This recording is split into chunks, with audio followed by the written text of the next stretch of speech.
అల్లూరి సీతారామరాజు అంతర్జాతీయ విమానాశ్రయం ప్రారంభోత్సవాన్ని ఘనంగా నిర్వహించేలా ఏర్పాట్లు చేయాలని సీఎం చంద్రబాబు అధికారులను ఆదేశించారు. ఉత్తరాంధ్ర కళలకు రెక్కలు థీమ్తో విమానాశ్రయం గురించి ప్రతి ఇంటా చర్చ జరిగేలా విస్తృత ప్రచారం జరగాలని సీఎం పేర్కొన్నారు. మహిళలు, యువత, పాఠశాల విద్యార్థులు ఇలా వివిధ వర్గాలకు చేరువయ్యేలా వేర్వేరు కార్యక్రమాలు చేపట్టాలన్నారు. భోగాపురం విమానాశ్రయం ప్రారంభోత్సవ ఏర్పాట్లపై ముఖ్యమంత్రి చంద్రబాబు నిన్న అధికారులతో సమీక్షించారు. ముఖ్యమంత్రి మాట్లాడుతూ ప్రపంచ స్థాయి ప్రమాణాలతో నిర్మించిన విమానాశ్రయం అందుబాటులోకి రావడంతో రాష్ట్ర విమానయాన రంగంలో నూతన శకం ప్రారంభమవుతుందన్నారు. ఈ ఎయిర్పోర్టుతో ఈ ప్రాంతంలో ప్రయాణ సౌకర్యాలతో పాటు ఉపాధి, పర్యాటకం, వాణిజ్య కార్యకలాపాలకు అవకాశం ఏర్పడుతుందని తెలిపారు.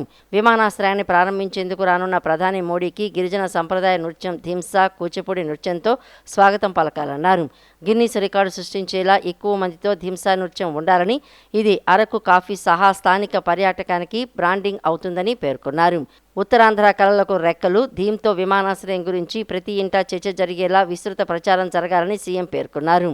మహిళలు, యువత, పాఠశాల విద్యార్థులు ఇలా వివిధ వర్గాలకు చేరువయ్యేలా వేర్వేరు కార్యక్రమాలు చేపట్టాలన్నారు. విమానాశ్రయ టెర్మినల్ భవనం ప్రారంభించిన అనంతరం ఇంధన ఉపరితల రవాణా మంత్రిత్వ శాఖలకు చెందిన 18,000 కోట్ల విలువైన వివిధ ప్రాజెక్టులకు ప్రధాని ప్రారంభోత్సవాలు చేస్తారని అధికారులు తెలియజేశారు. పొగాకు రైతులను ఆదుకునేలా కేంద్ర రాష్ట్ర ప్రభుత్వాల కీలక నిర్ణయం తీసుకున్నాయని సీఎం చంద్రబాబు తెలిపారు. కేంద్ర రాష్ట్ర ప్రభుత్వాలు కలిసి ఉమ్మడిగా 188 కోట్లు భరించేందుకు సంసిద్ధంగా ఉన్నాయని చంద్రబాబు తెలిపారు. ధరల లోటు భర్తీ కింద పొగాకు రైతులకు కిలో పొగాకు 20 రూపాయలు ఇవ్వాలని నిర్ణయించినట్లు వివరించారు. 94 మిలియన్ కేజీల పొగాకు కొనుగోళ్లకు మద్దతిచ్చేలా చర్యలు ప్రభుత్వం చేపట్టిందన్నారు. పొగాకు కొనుగోళ్లకు కేంద్ర రాష్ట్ర ప్రభుత్వాలు మద్దతు ఇచ్చేందుకు అంగీకారం తెలిపాయి. పొగాకు ధర స్థిరీకరణ, పొగాకు రైతులను ఆదుకునే అంశంపై ముఖ్యమంత్రి చంద్రబాబు టెలికాన్ఫరెన్స్ నిర్వహించారు. కేంద్ర రాష్ట్ర ప్రభుత్వాలు కలిసి ఉమ్మడిగా 188 కోట్లు భరించేందుకు సంసిద్ధతగా ఉన్నాయని చంద్రబాబు తెలిపారు. ధరల లోటు భర్తీ కింద పొగాకు రైతులకు కిలో పొగాకు 20 రూపాయలు ఇవ్వాలని నిర్ణయించినట్లు వివరించారు. 94 మిలియన్ కేజీల పొగాకు కొనుగోళ్లకు మద్దతిచ్చేలా చర్యలు ప్రభుత్వం చేపట్టిందన్నారు.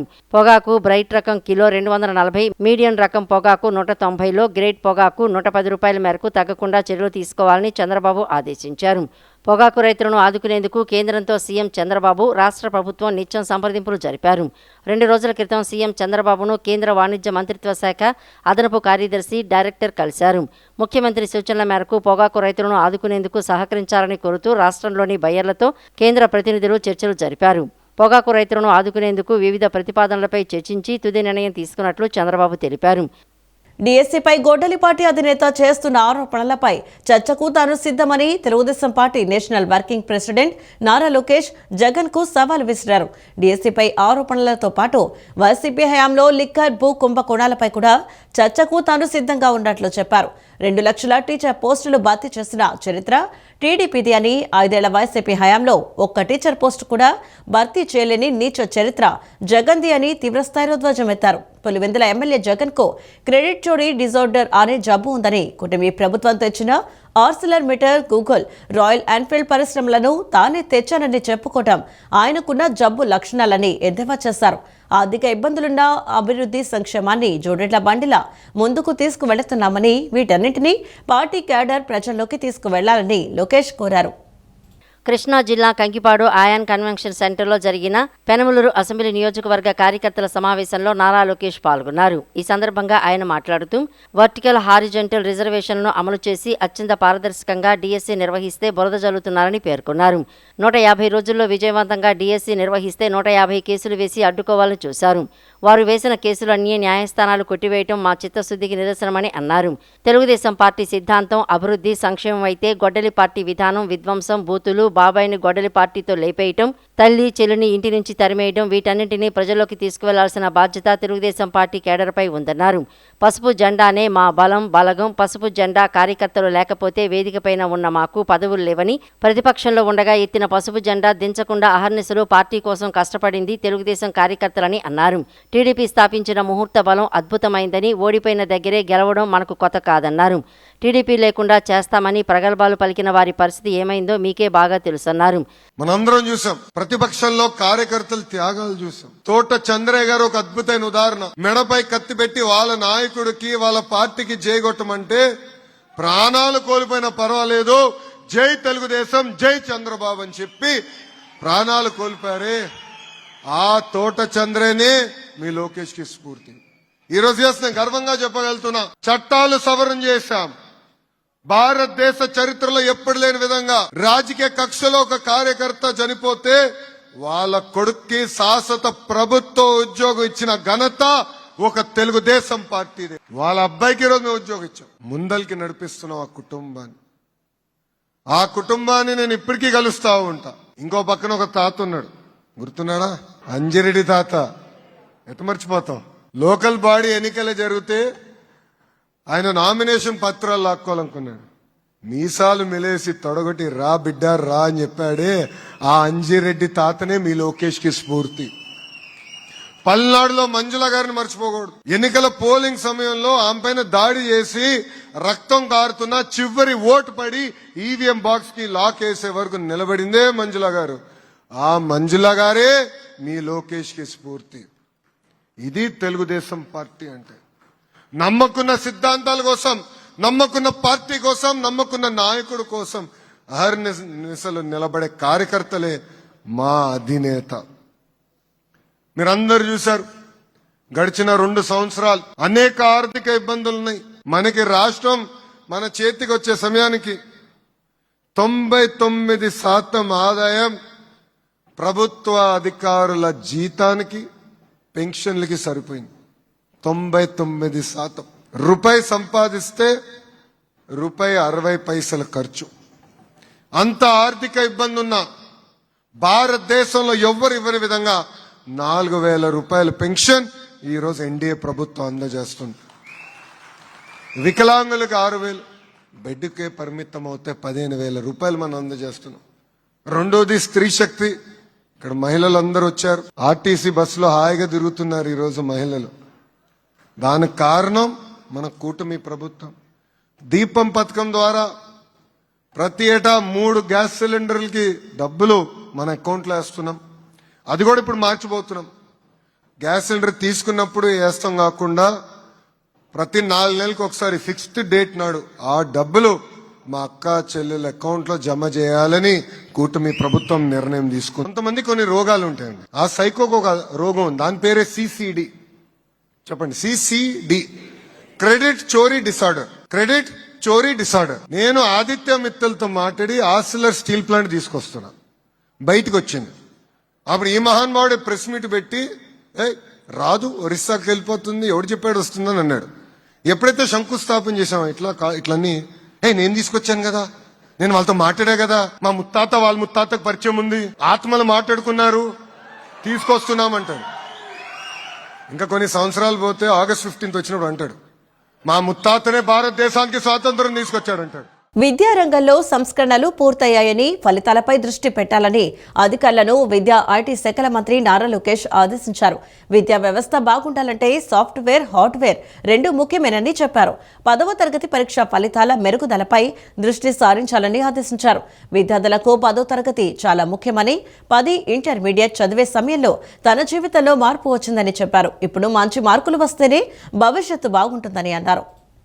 కృష్ణా జిల్లా పెనమలూరు నియోజకవర్గం కంకిపాడు మండలం పునాదిపాడులో ప్రవాసాంధ్రుడు పోలవరపు మాధవరావు ఆయన కుటుంబ సభ్యులు ఇచ్చిన 1.2 కోట్ల విరాళంతో నిర్మించిన ప్రభుత్వ హైస్కూల్ ప్లస్ బాలికల జూనియర్ కళాశాల భవనాన్ని లోకేష్ ప్రారంభించారు.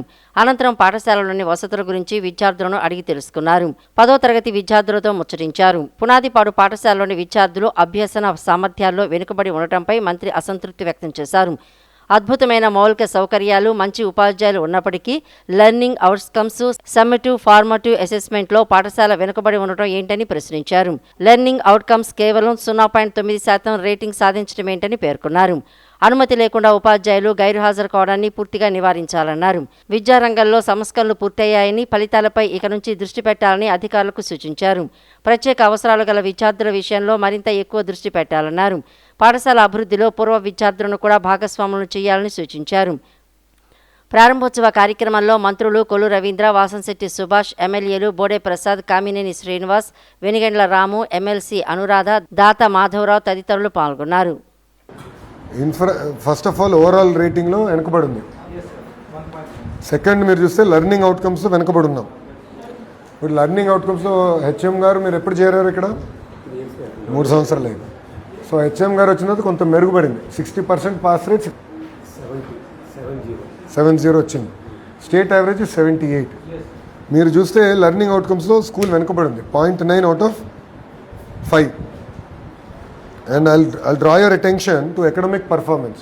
మీరు ఇక్కడ చూస్తే సమ్మేటివ్ ఫార్మేటివ్లో పిల్లలు వెనుకబడుతున్నారు, అంటే బేసిక్స్ వీక్గా ఉన్నాయి. ఇక్కడ పిల్లలు ఇక్కడికి వచ్చినప్పుడు మీరు బ్రిడ్జ్ కోర్సెస్ ఎఫెక్టివ్గా చేయాలి. మీరు చూడండి సార్, 6th చూడండి, 6th 61, 67, 67, 55, 8th 66, 56, 9th 65, 61, 10th FA 75, SA 65. Overall average performance is not up to mark.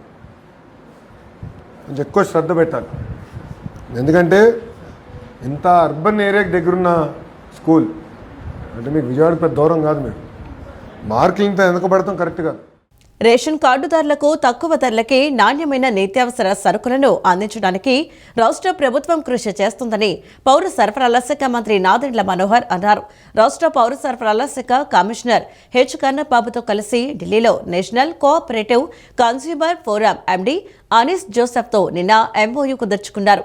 AP వ్యాప్తంగా రేషన్ డిపోల ద్వారా 1000 మీ మాటలను అందుబాటులోకి తీసుకురానున్నారు. తొలి విడతగా పల్నాడు, గుంటూరు, ఎన్టీఆర్, కృష్ణా జిల్లాలోని రేషన్ దుకాణాల ద్వారా సుమారు 70 రకాల నిత్యావసర వస్తువులను విక్రయించనున్నారు. ఈ నిర్ణయం వల్ల వినియోగదారులకు ప్రయోజనం చేకూరటమే కాకుండా రేషన్ డీలర్లకు ఉపాధి, అదనపు ఆదాయం లభిస్తుందని మంత్రి నాదెండ్ల మనోహర్ ఎక్స్లో పోస్టు చేశారు.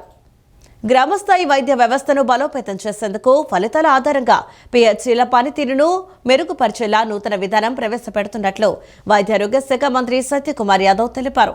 ఎంతో మంది రోగులకు సేవలందించారు, ఎన్ని పరీక్షలు, ఎన్ని ప్రసవాలు చేశారు అనే లెక్కలు మాత్రమే కాకుండా వైద్య సేవలతో ప్రజల ఆరోగ్యంలో ఎంత మార్పు వచ్చిందనేది ప్రామాణికంగా తీసుకుంటామని ప్రకటించారు. పిహెచ్సిల పనితీరును ప్రస్తుతం ఓపీ, ఐపీ, ల్యాబ్ పరీక్షలు, ప్రవాసాలు, గర్భ నిరోధక సాధనాల వాడకం వంటి 5 అంశాల ఆధారంగానే అంచనా వేసి ర్యాంకులు ప్రకటిస్తున్నామని, ఈ విధానానికి స్వస్తి పలికి 21 కీలక సూచికలతో కొత్త ర్యాంకింగ్ విధానాన్ని ప్రభుత్వం రూపొందించిందని మంత్రి సత్యకుమార్ యాదవ్ వెల్లడించారు. ప్రతి నెల ర్యాంకింగ్లు ప్రకటించడం వల్ల వెనుకబడిన ఆరోగ్య కేంద్రాలపై దృష్టి సారించి సేవలను మెరుగుపరిచే వీలుంటుందని తెలిపారు. సంజీవిని, మాతృత్వ, క్షేమ కార్యక్రమాలతో పిహెచ్సిల పనితీరును అనుసంధానిస్తూ గ్రామస్థాయి వైద్య వ్యవస్థలను ప్రజలకు చేరువ చేయటమే నూతన విధాన లక్ష్యమని పేర్కొన్నారు. ముద్రగడ పద్మనాభం సంస్మరణ సభలో జరిగిన ప్రతిదీ బహిరంగ వేదికపైనే జరిగిందని, ఎలాంటి రహస్య సమావేశాలు, గోప్య చర్చలు జరగలేదని ప్రభుత్వ విప్ విజయవాడ సెంట్రల్ నియోజకవర్గం ఎమ్మెల్యే బోండా ఉమామహేశ్వరరావు స్పష్టం చేశారు. ఆ సభకు జనసేన, తెలుగుదేశం, బీజేపీ, వైసీపీతో పాటు వివిధ రాజకీయ పార్టీల నాయకులు, కాపు సంఘాల ప్రతినిధులు, ప్రజలు పెద్ద ఎత్తున హాజరయ్యారని, అందరి సమక్షంలోనే తాను మాట్లాడానని తెలిపారు. పార్టీ నాయకత్వం నుంచి తనకు వచ్చిన సమాచారం మేరకు ఈరోజు సాయంత్రం 4 గంటలకు పార్టీ కార్యాలయానికి రావాలని సూచించారని, పార్టీ పిలుపును గౌరవిస్తూ తప్పకుండా హాజరై తన వివరణ ఇస్తానని బోండా ఉమా తెలిపారు. గుంటూరులో ఇటీవల జరిగిన ముద్రగడ పద్మనాభం సంస్మరణ సభలో చేసిన వ్యాఖ్యలపై పార్టీ అధిష్టానం వివరణ కోరిన నేపథ్యంలో సెంట్రల్ నియోజకవర్గ ఎమ్మెల్యే బోండా ఉమా విలేకరులతో మాట్లాడారు. ఆ సభకు టీడీపీ, జనసేన, భారతీయ జనతా పార్టీ, వైఎస్ఆర్ కాంగ్రెస్ పార్టీలతో పాటు వివిధ పార్టీల నాయకులు, కాపు సంఘాల ప్రతినిధులు, ప్రజలు హాజరయ్యారన్నారు. అందరి సమక్షంలోనే తాను మాట్లాడానని, తాను చేసిన వ్యాఖ్యల్లో రాజకీయ దురుద్దేశం లేదన్నారు. 2014-19 మధ్య జరిగిన పరిణామాలపై తన అభిప్రాయాలను వెల్లడించారని చెప్పారు. వేదికపై పలకరించుకోవడం, మర్యాదపూర్వకంగా మాట్లాడుకోవడం తప్ప ఎలాంటి రహస్య చర్చలు జరగలేదన్నారు. కొందరు కావాలనే సోషల్ మీడియాలో తప్పుడు ప్రచారం చేస్తున్నారని బోండా ఉమా ఆగ్రహం వ్యక్తం చేశారు. పార్టీ కార్యాలయానికి రావాలని సూచించారని, వెళ్లి వివరణ ఇస్తానని అన్నారు. చంద్రబాబు నాయకత్వంపై పూర్తి నమ్మకం ఉందని, ఏదడిగినా నిజాయితీగా సమాధానం ఇస్తానని చెప్పారు. ఆ రోజు ముద్రగడ్డ గారి సంస్కరణ సభ, ముద్రగడ్డ గారి సంస్కరణ సభలో ముద్రగడ్డ గారి గురించి మాట్లాడకుండా లేదంటే ఇంకొకళ్ళ గురించి ఎలా మాట్లాడతాం? ముద్రగడ్డ గారి గురించి మాట్లాడాలి. ఆయన ఏం చేశాడు, ఎలా చేశాడు, ఏం జరిగింది అనేది నాకు ఆ అంశం తోచింది. ఆ అంశం గురించి, ఎందుకంటే నాకు 1988 నుంచి ముద్రగడ్డ గారితో సంబంధాలు ఉన్నాయి. ఆ రోజు కాపునాడు ఇక్కడ పెట్టినప్పటి నుంచి కూడా మేము సన్నిహితంగా మెలిగినవాళ్ళం. కాబట్టి అప్పటి నుంచి 1988 జూలై 10వ తారీఖు నాడు విజయవాడలో కాపునాడు జరిగింది. అప్పటి నుంచి మాకు సంబంధాలు ఉన్నాయి.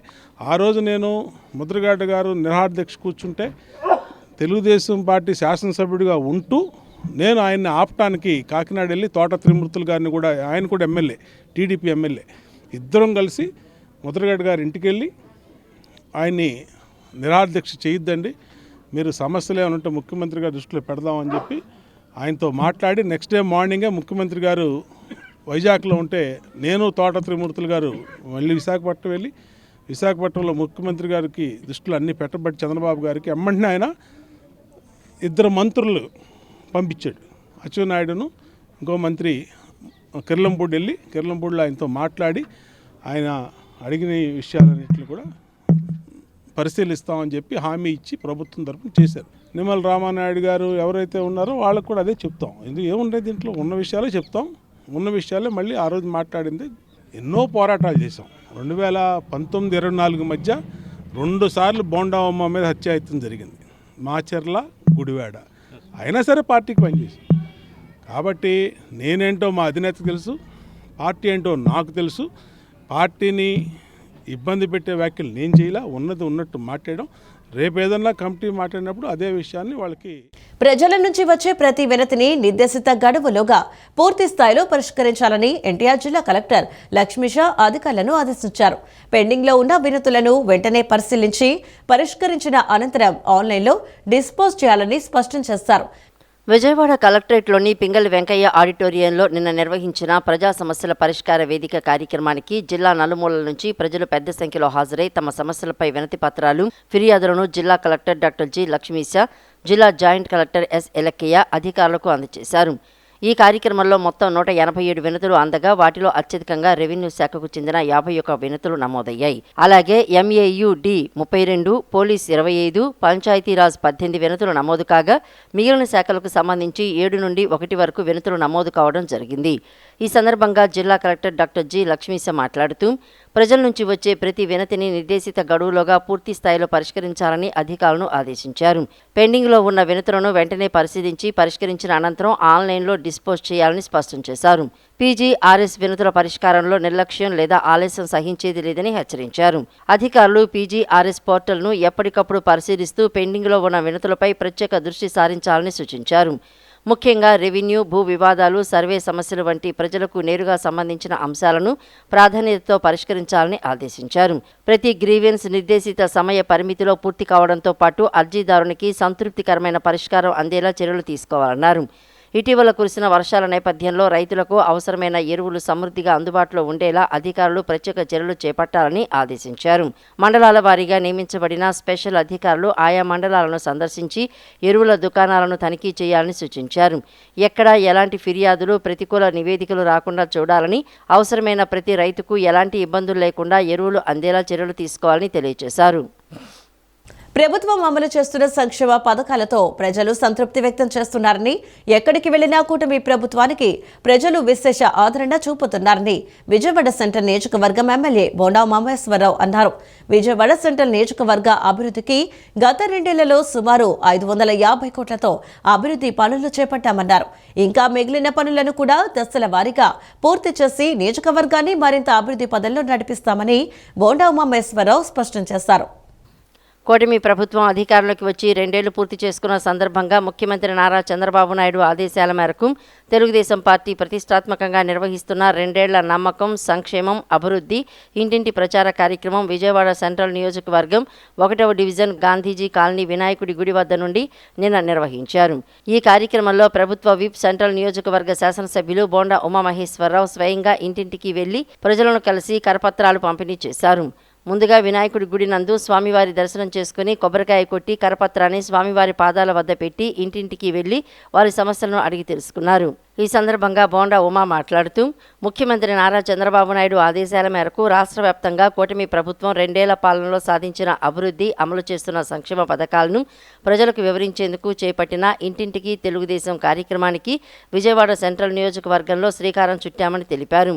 సెంట్రల్ నియోజకవర్గంలోని అన్ని డివిజన్లలో నిర్వహించిన డోర్ టు డోర్ కార్యక్రమంలో కూటమి నాయకులు, తెలుగుదేశం పార్టీ, జనసేన, బీజేపీ నాయకులు, కార్యకర్తలతో కలిసి ఇంటింటికి వెళ్లి ప్రభుత్వ సంక్షేమ కార్యక్రమాలను ప్రజలకు వివరిస్తున్నామని చెప్పారు.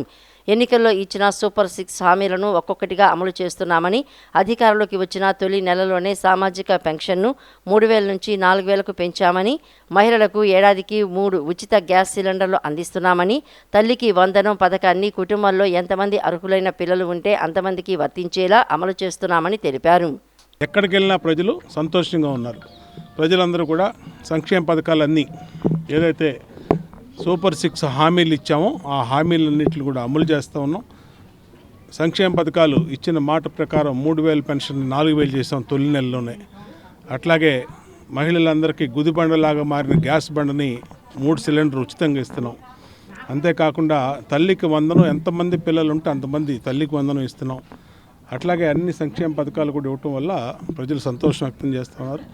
ఇంకా ఈ రోడ్లు, స్ట్రీట్ లైట్లు వీటి మీద సెంట్రల్ నియోజకవర్గంలో ఇప్పటికీ 550 కోట్ల రూపాయలు అభివృద్ధి పనుల మీద ఖర్చు పెట్టాం. భవిష్యత్తులో కూడా ఇంకా మిగిలినటువంటి పనులు కూడా పూర్తి చేస్తామని తెలియజేస్తాం. రాష్ట్ర ప్రభుత్వం గత 2 ఏళ్లలో అమలు చేసిన అభివృద్ధి పనులు, సంక్షేమ పథకాలను ప్రతి ఇంటికి తెలియచేయాలనే ఉద్దేశంతో ముఖ్యమంత్రి నారా చంద్రబాబు నాయుడు ప్రారంభించిన 2 ఏళ్ల నమ్మకం, అభివృద్ధి, సంక్షేమం కార్యక్రమాన్ని రాష్ట్ర వ్యాప్తంగా నిర్వహిస్తున్నట్లు ఏపీ ప్రభుత్వ విప్ గన్నవరం ఎమ్మెల్యే యార్లగడ్డ వెంకట్రావు తెలిపారు. నియోజకవర్గంలో కూడా మునుపెన్నడూ లేని విధంగా ప్రగతి సాధించామన్నారు. మల్లవల్లి పారిశ్రామిక వాడ ద్వారా వేల మందికి ఉద్యోగాలు కల్పిస్తున్నామన్నారు. కృష్ణా జిల్లా బాపులపాడు మండలం బాపులపాడు గ్రామంలోని తారక రామానగర్ 212వ బూత్లో నిన్న నిర్వహించిన కార్యక్రమంలో స్థానిక ప్రజాప్రతినిధులు, నాయకులు, కార్యకర్తలతో కలిసి ఇంటింటికి తిరుగుతూ ప్రభుత్వం గత 2 ఏళ్లలో చేపట్టిన అభివృద్ధి పనులు, సంక్షేమ పథకాల వివరాలను కరపత్రాల ద్వారా ప్రజలకు వివరించారు. బూత్ స్థాయి ఏజెంట్లు, పార్టీ నాయకులు, కార్యకర్తలు ప్రతి ఇంటికి వెళ్లి ప్రభుత్వ పనితీరును ప్రజలకు తెలియచేయాలని పిలుపునిచ్చారు.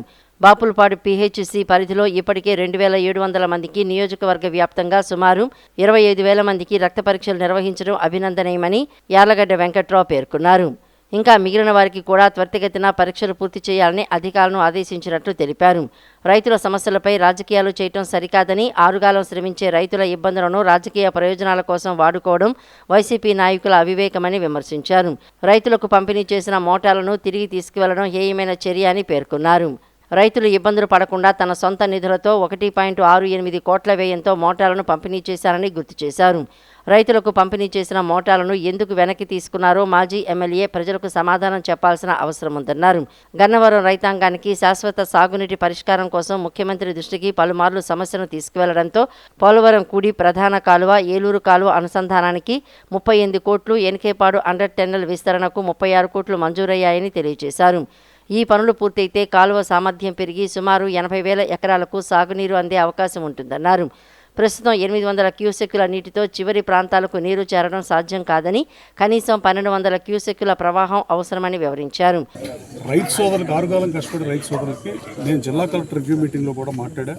గతంలో 2 సంవత్సరాల క్రితం ఈ నియోజకవర్గంలో అధికార మార్పులు జరిగినప్పుడు, ఈ నియోజకవర్గంలో శాసనసభ్యులుగా ఓడిపోయినప్పుడు మోటార్లు తీసేసి, ఆ రోజునే వాటర్కి సమస్య లేకపోయినా వాళ్ళ మోటార్ వాళ్ళు ఎత్తుకెళ్ళిపోయిన వాళ్ళని మీడియా సోదరులు అడగకపోవడం చాలా బాధ కలిగించింది. ఈ నియోజకవర్గ అభివృద్ధిలో నాకెంత బాధ్యత ఉందో 4th పిల్లర్ అయిన మీకు కూడా ఉందని నేను మనస్ఫూర్తిగా నమ్ముతాను. అట్లీస్ట్ మీరు అడిగి ఉండాల్సింది. ప్రభుత్వం మోటార్లు ఇవ్వలేనప్పుడు, నువ్వు మోటార్లు ఇచ్చినప్పుడు నేను ఈ 2 కెనాల్ని లింకప్ చేస్తే ఈ సమస్య సాల్వ్ అవుతుందని ముఖ్యమంత్రి గారితో 4-5 సార్లు మాట్లాడి, అసెంబ్లీలో 2 సార్లు మాట్లాడి 38 కోట్లు కేటాయించారు. ముఖ్యమంత్రి గారికి ధన్యవాదాలు. అట్లాగే యూటీ ఎన్నికేపాడు గారు, అంటే నువ్వు 10 ఏళ్ళు శాసనసభ్యుడిగా పనిచేసినప్పుడు నీకు తెలియదు అని అడుగు. 10 ఏళ్ళు శాసనసభ్యుడిగా పనిచేసినప్పుడు 5,000 క్యూసెక్లకే వాటర్ ఉంది, ఏలూరు కెనాల్కి మనకి అవకాశం లేదు, దాన్ని ఇంకో 20,000 క్యూసెక్లకు పెంచితే తప్ప రైతాంగానికి 80,000 ఎకరాల ఆయకట్టు స్థిరీకరణ గురవుతుందని ఎమ్మెల్యేగా పరిపాలించినప్పుడు నీకు తెలియదు అని సూటుకుంటాను. కానీ గతంలో మోటార్లు ఇచ్చి మోటార్లు తీసేస్తామని చెప్తే నేను ఎన్నికలప్పుడు చెప్పా, గతంలోనే చెప్పా, మొన్న చెప్పా. నేనేదో స్థానిక శాసనసభ్యుడు ఏదో లిఫ్ట్ పెడతానన్నారు, నేనేది పనికిమాలిన మాటలు మాట్లాడను, చెప్పిందే చేస్తా, చేసేదే చెప్పాను. గాదే సాయికృష్ణ అదృశ్యం కేసులో నిందితుడిగా ఉన్న కృష్ణలంక పోలీస్ స్టేషన్ సిఐ నాగరాజును విజయవాడలో పోలీస్ కస్టడీలో విచారించడానికి అనుమతిస్తూ సుప్రీంకోర్టు ఉత్తర్వులు జారీ చేసింది. నిందితుడిని రాజమహేంద్రవరం కేంద్ర కారాగారంలోనే కస్టడీలోకి తీసుకుని విచారించాలంటూ ట్రయల్ కోర్టు, ఏపీ హైకోర్టులు ఇచ్చిన తీర్పులను కొట్టేస్తున్నట్లు పేర్కొంది. ఆ తీర్పులను సవాల్ చేస్తూ రాష్ట్ర ప్రభుత్వం దాఖలు చేసిన పిటిషన్పై ఈ నెల 23న విచారించి ఉత్తర్వులు రిజర్వ్ చేసిన జస్టిస్ విక్రమ్నాథ్, జస్టిస్ సందీప్ మెహతాలతో కూడిన ధర్మాసనం నిన్న 22 పేజీల ఆదేశాలు జారీ చేసింది. గాదె సాయికృష్ణ అదృశ్యం కేసులో నిందితుడిగా ఉన్న కృష్ణలంక పోలీస్ స్టేషన్ సిఐ నాగరాజును విజయవాడలో పోలీస్ కస్టడీలో విచారించడానికి అనుమతిస్తూ సుప్రీంకోర్టు ఉత్తర్వులు జారీ చేసింది. నిందితుడిని మ్యాజిస్ట్రేట్ ముందు హాజరుపరిచిన నాటి నుంచి 7 రోజుల పాటు పోలీస్ కస్టడీకి అప్పగిస్తున్నట్లు పేర్కొంది. ఈ గడువు కింద కోర్టులు ఇచ్చిన సమయంతో కలిపి 15 రోజులకు మించకూడదని స్పష్టం చేసింది. నిందితుడిని విచారించే విషయంలో దర్యాప్తు అధికారిపై ఎలాంటి నియంత్రణలు ఉండవని పేర్కొంది.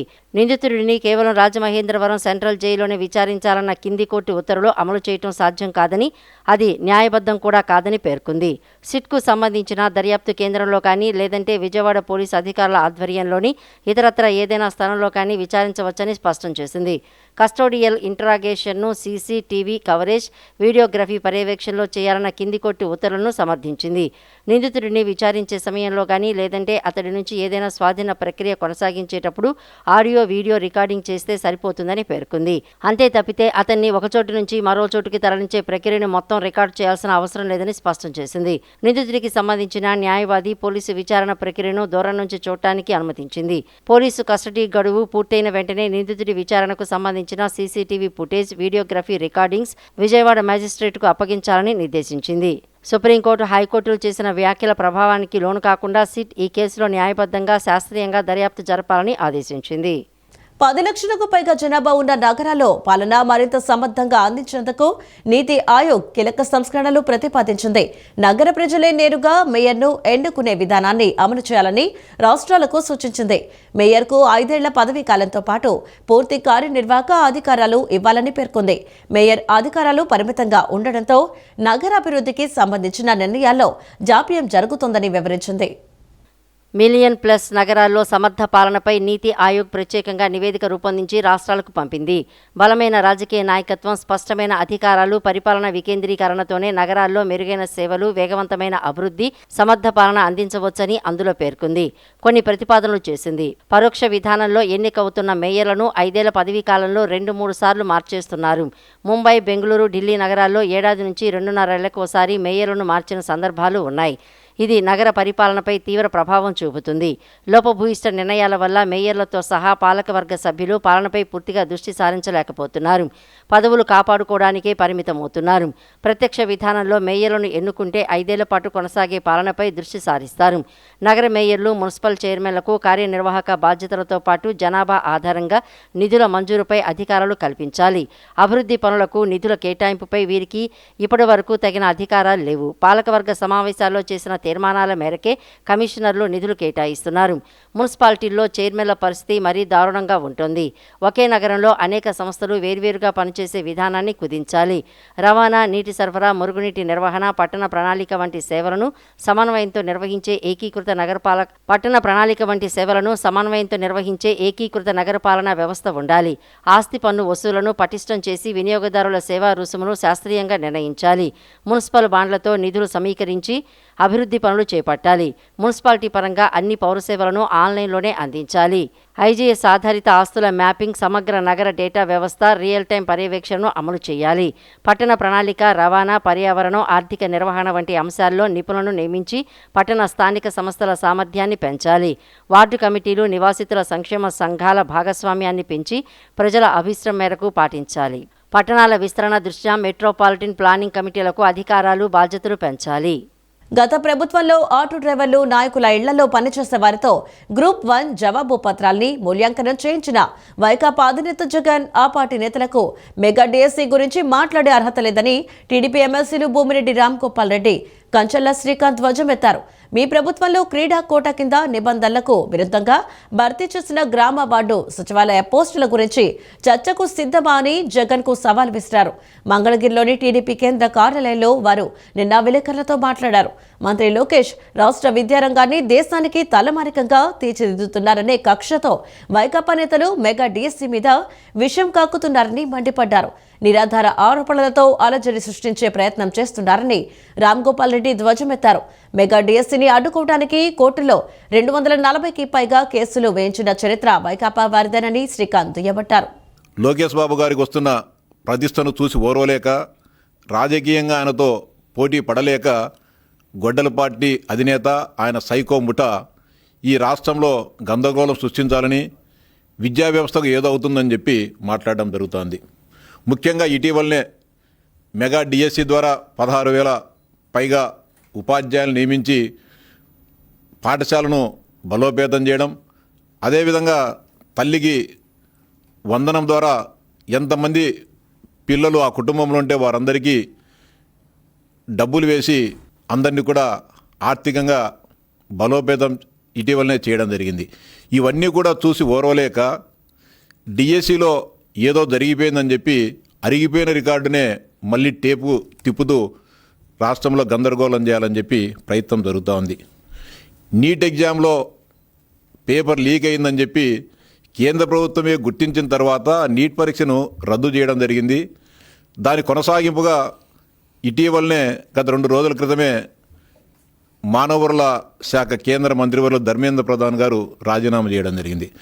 ధర్మేంద్ర ప్రధాన్ గారు రాజీనామా చేశారు. ఇక్కడ లోకేష్ గారు కూడా రాజీనామా చేయాలని చెప్పి మాట్లాడుతూ ఉన్నారు. మీకు గత 3-4 నెలలుగా మీరు మాట్లాడుతున్న ప్రతి మాటకు కూడా అటు విద్యాశాఖ అధికారులు మేము కూడా నిర్దిష్టమైన సమాధానాలు చెప్పడం జరిగింది. మీకు ఎక్కడ అనుమానాలు ఉన్నాయో తీర్చడానికి అధికార యంత్రాంగం సిద్ధంగా ఉందని చెప్పినా కూడా మీరు అధికారుల వద్దకు మీకున్న అనుమానం నివృత్తి చేసుకోవడానికి, మీరు ఆరోపిస్తున్న ఆరోపణలను వాస్తవం అవాస్తవమని తేల్చుకునేదానికి మీరు ఏ రోజు కూడా ముందుకు రారు. నేను 10th ఫస్ట్ క్లాస్ స్టూడెంట్, ఇంటర్మీడియట్లో ఫస్ట్ క్లాస్ స్టూడెంట్, డిగ్రీలో ఫస్ట్ క్లాస్ స్టూడెంట్ అని చెప్పనేసని మరి ఆ ఫస్ట్ క్లాస్ స్టూడెంటు ఎందుకు మీడియా సమావేశంలో జాతీయ మీడియా ప్రశ్నలు అడగటం స్టార్ట్ చేయగానే అబ్బా జబ్బా దబ్బా అంటూ లేచి వెళ్ళిపోతున్నారో మాకు కూడా అర్థం కావట్లేదు. జనాలకైతే బాగా అర్థమవుతోంది.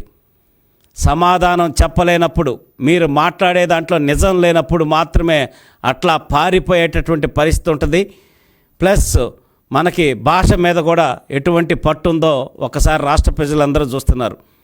నారా లోకేష్ గారిని మాట్లాడటం చేత కాదని మీ సోషల్ మీడియా ద్వారా, మీ మీడియా ద్వారా మీరు అవహేళన చేసిన సందర్భాలు మాకు గుర్తున్నాయి. ఈరోజు రండి, లోకేష్ గారితో కూర్చొని చర్చించేటటువంటి దమ్ము, ధైర్యం, సబ్జెక్టు మీ దగ్గర ఉంటే మేము రండి అని చెప్పనేసి జగన్మోహన్ రెడ్డిని మేము ఆహ్వానిస్తూ ఉన్నాం. కోడలిని చిత్రహింసలకు గురి చేస్తూ వేధిస్తున్న మాజీ మంత్రి జోగి రమేష్ లాంటి వాళ్లను వైకాపా అధినేత జగన్ ప్రోత్సహిస్తున్నారని టీడీపీ రాష్ట్ర కార్యదర్శి ఆచంట సునీత మండిపడ్డారు. జగన్ క్రిమినల్స్ పార్టీగా వైకాపా మారిందని దుయ్యబట్టారు. మంగళగిరిలోని టీడీపీ కేంద్ర కార్యాలయంలో మరో నాయకురాలు రమ్య యాదవ్తో కలిసి ఆమె నిన్న విలేకరులతో మాట్లాడారు. గృహహింసకు పాల్పడిన జోగి రమేష్ కుటుంబంపై సమగ్ర విచారణ జరిపించి కఠిన శిక్ష విధించాలని డిమాండ్ చేశారు. ఉదంతం జరిగి ఇన్ని రోజులయ్యి అమ్మాయి ఇబ్రహీంపట్నం పోలీస్ స్టేషన్లో 11 మంది మీద కేసు పెట్టి తనని ఏ విధంగా టార్చర్ పెట్టారో వాళ్ళు, నిజంగా ఇంట్లో అత్తమామలు కానివ్వండి, మరిది కానివ్వండి, ఆడపడుచు కానివ్వండి, ఏ విధంగా టార్చర్ పెట్టారనేది ఆమె కేసులో ఫైల్ చేయడం జరిగింది. దీని మీద మరి ఎందుకు మన జగన్మోహన్ రెడ్డి గారు మాట్లాడరండి? ఏదైతే ఆ రోజు చాలా ఏదో దీన్ని డైవర్ట్ చేయడం కోసం మద్యం కుంభకోణంలో కోట్ల రూపాయలు దోచుకున్నాడు ఈ జోగి రమేష్ అనే వ్యక్తి. దాన్ని డైవర్ట్ చేసుకోవటం కోసం పవిత్రమైన అమ్మ సాక్షిగా, కనకదుర్గమ్మ సాక్షిగా హారత కర్పూరం వెలిగించుకొని ప్రమాణం చేసి నేను ఏ తప్పు చేయలేదన్నాడు. నిజంగా అమ్మవారు ఉంది, అమ్మవారు ఉన్నది కాబట్టే సంవత్సరం తిరిగేలోపు నీ యొక్క దుర్మార్గాల్ని, నీ యొక్క అరాచకాల్ని బయట పెట్టి ఈరోజు కోడలు ఏ విధంగా, నీ ఇంటి కోడలు ఒక ఆడబిడ్డ ఏ విధంగా ఇబ్బందులు పడిందని బయటకు వచ్చి చెప్పడం జరుగుతుంది. ఈ కోడల విషయాలు ఎక్కడ బయటపడతాయో అని చెప్పేసి తను దోచుకున్న డబ్బు ఏదైతే మద్యం ద్వారా కోట్ల రూపాయలు దోచుకున్నాయని ఇవన్నీ డైవర్ట్ చేయడం కోసం ఏదో తన ఇంటి మీద తనే బాంబు వేసుకొని బాంబుల కలకంలాగా నన్నేదో చేస్తున్నారని తనకు తాను సృష్టించుకొని దీన్ని డైవర్ట్ చేయాలని చూసిన వ్యక్తి ఈ జోగి రమేష్. ఎకోరెన్ ఎనర్జీ సంస్థ ఎండీ లక్ష్మీ ప్రసాద్ పన్ను ఎగవేత కేసుకు రాష్ట్ర ప్రభుత్వానికి ఏం సంబంధం ఉందని AP biodiversity board chairman Neelayapalem Vijay Kumar ప్రశ్నించారు. వైకాపా ప్రభుత్వమే ఆ సంస్థకు అత్యధిక భూములు కేటాయించిందని పేర్కొన్నారు. మంగళగిరిలోని టీడీపీ కేంద్ర కార్యాలయంలో నీలాయపాలెం విజయ్ కుమార్ నిన్న విలేకరులతో మాట్లాడారు. రాష్ట్రాభివృద్ధిని అడ్డుకునేందుకు గొడ్డలి పార్టీ నిరంతరం ప్రయత్నిస్తోందని దుయ్యబట్టారు. హైదరాబాద్లో సెంట్రల్ జీఎస్టీ అధికారులు ఎకోరిన్ ఎనర్జీ మేనేజింగ్ డైరెక్టర్ లక్ష్మీప్రసాద్ ఎర్నేనిని 65 కోట్ల రూపాయల ట్యాక్స్ ఎవేజన్ అంటే జీఎస్టీ, ట్యాక్స్ అంటే ఇన్కమ్ ట్యాక్స్ కాదు, జీఎస్టీ ఎగవేత కేసులో అరెస్ట్ చేశారు. అది వాస్తవమే. అది ఒక స్వతంత్ర కేంద్ర దర్యాప్తు సంస్థ చేసింది. దాంట్లో మాకు ఎలాంటి ప్రాబ్లం లేదు, సంబంధం లేదు, ఇష్టం లేదు, కష్టం లేదు. అది ఆ సంస్థకి, ఆ ఎకోరిన్ ఎనర్జీ అనే సంస్థకి ఉన్న లావాదేవీలు. కానీ ఈ అరెస్ట్కి ఆంధ్రప్రదేశ్ ప్రభుత్వ సమగ్రతకి ఏమాత్రం ఆవగింజంత సంబంధం లేకపోయినా సాక్షి పత్రిక మాత్రం గత 2-3 రోజుల నుంచి ఎంత గందరగోళం చేస్తూ రాస్తుందంటే ఇదేదో మొత్తం మేమే, ఆంధ్రప్రదేశ్ ప్రభుత్వమే ఆ సంస్థను నిర్వహిస్తోంది అన్న చందంగా రాస్తుంది. ఏదో చంద్రబాబుకు పెద్ద షాక్ అంట. నా బొంద ఏం షాకు, అసలు ఏం మాట్లాడుతున్నారు మీరు? షాక్ అంటూ హెడ్లైను. ఎందుకంటే సింపుల్ రీజన్, వైఎస్ఆర్సీపీ అనే ఈ గొడ్డల పార్టీకి రాష్ట్ర అభివృద్ధి అంటేనే ఒక రకమైన దీర్ఘకాలిక అలర్జీలు నల్లగా ఏదో అటు ఇటు ఏమన్నా వస్తుంటాయేమో. దీర్ఘకాలిక అలర్జీ ఉండేది సాక్షికి మాత్రమే. సాక్షికి ఉండే ఏకైక మ్యాండేట్ ఒకటే, రాష్ట్రానికి పెట్టుబడులు రాకూడదు. ఒకవేళ వచ్చినా కూడా ఆ పెట్టుబడులను పంపించేయాలి, తెరవేయాలి. రాష్ట్రానికి చెందిన యువతకి ఉద్యోగ కల్పన జరగకూడదు. రాష్ట్ర ప్రగతి ఆగిపోవాలి. ఇదే తాడేపల్లిలో ఆ ప్యాలెస్ యొక్క ఏకైక లక్ష్యం. గొల్లపూడి ఆదర్శ్ ఆటో మోటార్స్ షోరూంలో అత్యాధునిక హంగులతో కూడిన మారుతి సుజుకి న్యూ బ్రెజా కారును ఎంవీఐ కె వెంకటేశ్వరరావు మరియు టీడీపీ సీనియర్ నేత బొమ్మసాని సుబ్బారావు ఆవిష్కరించారు. ఈ నూతన కారు భారత్ ఎన్సీఏపీ భద్రతా పరీక్షల్లో 5 స్టార్ సేఫ్టీ రేటింగ్ను సాధించడంతో పాటు అన్ని వేరియంట్లలోనూ స్టాండర్డ్గా 6 ఎయిర్ బ్యాగ్లు, టర్బో బూస్టర్ జెట్ ఇంజిన్ వంటి అధునాతన ఫీచర్లను కలిగి ఉంది. మారుతి సుజుకి ఎప్పుడూ విశ్వసనీయతకు, అందరికీ అందుబాటులో ఉండే ధరలకు మారుపేరుగా నిలుస్తుందని, భద్రతా విషయంలో ఎలాంటి రాజీ పడకుండా ఈ బ్రెజాను తీర్చిదిద్దటం అభినందనీయమని అతిథులు కొనియాడారు.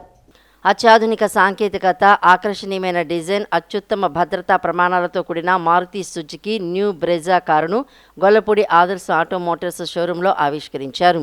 ఈ కార్యక్రమానికి ముఖ్య అతిథులుగా motor vehicle inspector K Venkateswararao, TDP senior నేత బొమ్మసాని సుబ్బారావు హాజరయ్యారు. Company area manager Ashish Sharma, general manager Prem సాగర్తో కలిసి వారు నూతన మోడల్ను అధికారికంగా ప్రారంభించారు.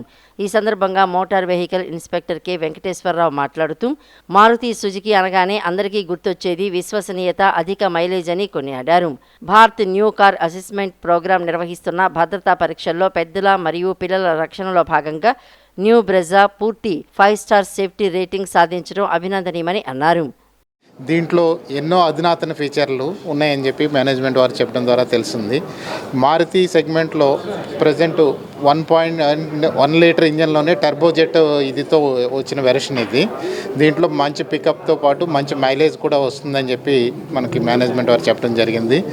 ఇదే విధంగా మారుతి ప్రతి కస్టమర్ని కూడా దృష్టిలో పెట్టుకుని చిన్న వెహికల్ నుంచి పెద్ద వెహికల్ వరకు కూడా మారుతిలో ఉన్న ఈ రేంజ్ వల్ల ప్రతి ఒక్కరికి కూడా మన ఈ మారుతి అనేది అందరికీ కూడా మన కుటుంబంలో వెహికల్ లాగా అయిపోయింది ఇది. అనంతరం టీడీపీ సీనియర్ నేత బొమ్మసాని సుబ్బారావు మాట్లాడుతూ అందరికీ అందుబాటులో ఉండే ధరల్లో ఎప్పటికప్పుడు సరికొత్త ఫీచర్లతో వాహనాలను అందించడంలో మారుతి సంస్థ ఎప్పుడు ముందంజలో ఉంటుందని పేర్కొన్నారు. సేఫ్టీ విషయంలో ఎలాంటి కాంప్రమైజ్ కాకుండా విడుదల చేసిన ఈ న్యూ బ్రెజా ఆవిష్కరణతో మారుతి ఒక కొత్త సెకండ్లోకి అడుగుపెట్టిందని కొనియాడారు.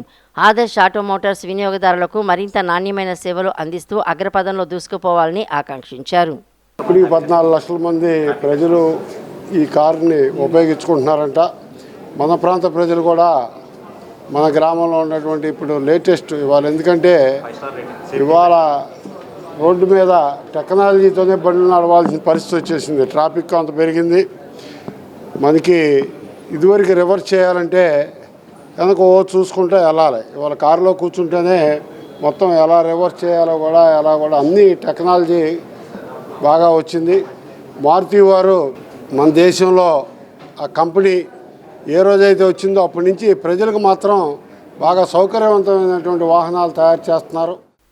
ఆదర్శ్ మారుతి సేల్స్ మేనేజర్ శేఖర్ బాబు కారు ప్రత్యేకతలను వివరించారు. కొత్త బ్రెజాలో వినియోగదారుల భద్రతకు అత్యున్నత ప్రాధాన్యతనిచ్చినట్లు తెలిపారు. అన్ని వేరియంట్లలోనూ స్టాండర్డ్గా 6 ఎయిర్ బ్యాగులతో పాటు electronic stability programme, hill hold assist, blind spot warning, lane change alert, rear cross traffic alert వంటి అధునాతన సేఫ్టీ ఫీచర్లు ఉన్నాయని చెప్పారు. ఈ కారులో పవర్ఫుల్ టర్బో బూస్టర్ జెట్ ఇంజన్తో పాటు అండర్ బాడీ సిఎన్జి టెక్నాలజీని అందించడం ఈ రీజియన్లోనే ఒక కీలక మైలురాయని వివరించారు. బ్రీజా వెహికల్ అంటే 2016లో బ్రీజా అనేది లాంచ్ చేయడం జరిగిందండి. 10 సంవత్సరాల తర్వాత ఇప్పుడు దాని లేటెస్ట్ టెక్నాలజీ, ఇప్పుడు ఉన్నటువంటి మార్కెట్కి అనుగుణంగా అద్భుతమైన ఫీచర్స్తో లేటెస్ట్ టెక్నాలజీతో మనకి కొత్త వర్షన్ని ఫేస్ లిఫ్టింగ్ ద్వారా మార్కెట్లో పరిచయం చేయడం జరిగిందండి. మారుతి అంటేనే నమ్మకం అంటేనే మారుతి అండి. అద్భుతమైనటువంటి మైలేజ్ పాయింట్ ఆఫ్ వ్యూలో, సర్వీస్ పాయింట్ ఆఫ్ వ్యూలో చాలా ధీటుగా ఉన్నటువంటి మార్కెట్లో మారుతి అనేది ఎంతో సక్సెస్ఫుల్గా రన్ అవుతుంది. ఈ కార్యక్రమంలో పలువురు వ్యాపార భాగస్వాములు, ఫైనాన్షియర్లు, ఆదర్శ్ మారుతి సిబ్బంది, అధిక సంఖ్యలో కస్టమర్లు పాల్గొన్నారు. ఈ వార్తలు ఇంతటితో సమాప్తం. నమస్కారం.